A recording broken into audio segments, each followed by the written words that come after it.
L'été dernier, j'étais parti pour la première fois à Montréal. J'ai trouvé ça complètement magnifique. Et comme j'ai beaucoup aimé, je vous en ai fait une vidéo. Certes, je veux bien parler du voyage, mais parlons d'abord des transports. L'avion. Normalement, quand tu planifies un voyage 1 an en avance, tu essayes de faire du départ à la destination. Lorsqu'on est arrivé à l'aéroport, la compagnie en a décidé autrement. Non, rien à foutre. Des escales.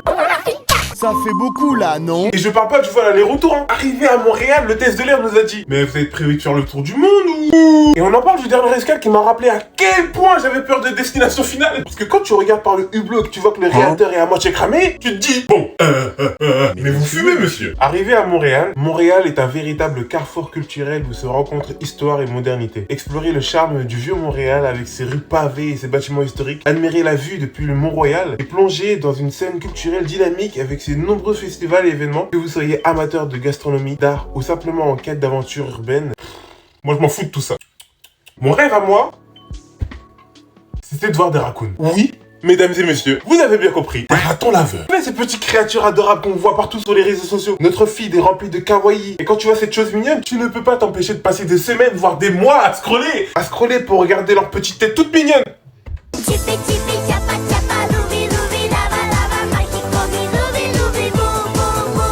J'ai spécialement ramené ma culture japonaise du kawaii, juste pour en choper un et le ramener. Bah oui, parce qu'il a fallu que la protection des animaux en France interdise l'adoption des effroyables créatures. Bah oui, effroyables. C'est pas des lol, hein. Quand j'ai dit aux Québécois la raison de ma venue, ils ont directement fait une syncope. En vrai, s'ils pouvaient s'en débarrasser, ils me refourgueraient le premier vol au retour en business class et sans escale.